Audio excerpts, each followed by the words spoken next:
2 seconds. Okay, so obviously the most dramatic moment of the debate tonight was when you made a comment to Bill Thompson and he really got fired up. In retrospect, what do you think about that exchange and what it said about? I wouldn't call it an exchange. I think Bill is very passionate about this issue, and I'm very happy to see him pounding his fist. This is an issue that affects his son and affects too many young people in this city, and stop and frisk has to be stopped. It doesn't work. It may have worked in moderation a long time ago, but it has created too much of a rift in the communities, the rift between the police and the community.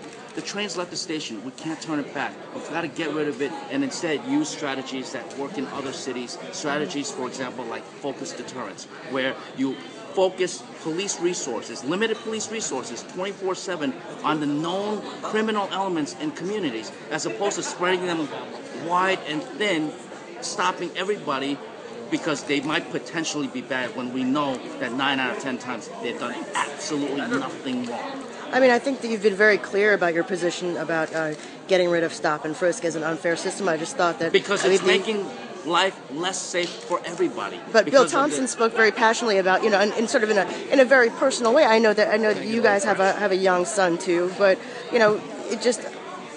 Did it change your thoughts on it any, or do you think it changed the dynamic of the debate or the forum any? His reaction. We've got to get the guns off the street. I completely agree with Bill on that. Okay. The problem is that the stop and frisk is not getting guns off the street. In less than one in 1,000 stops and frisks result in a gun being seized. You know how much it costs to have all those officers stopping people 685,000 times a year? This past year, 524,000 times. It costs a huge amount of money.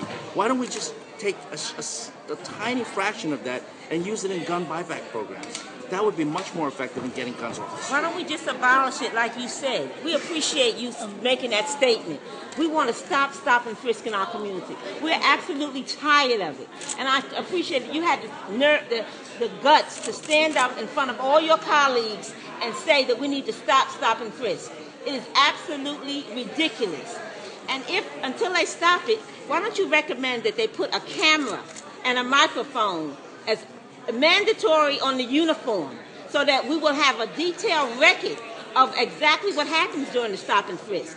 But I applaud you for having the courage. And I'm sorry that Thompson did not come along with you. Because if Thompson would come along with you, this is what we want. But I thank you, John Lew, that you had the nerve and the courage to stand up for the Black and Latino community and poor people that are being stopped and frisked night and day. Thank you so much. Thank you.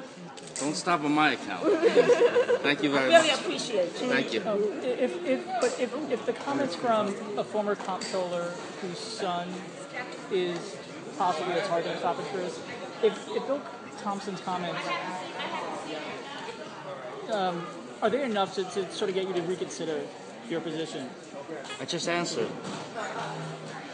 Maybe he needs his own video. Will you bring up Thompson's son again on the stop and frisk issue? Hold on a second.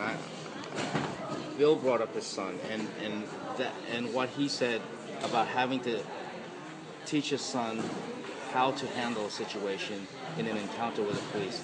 That made me very angry as well, just as it makes Bill very angry. So we're in the same boat.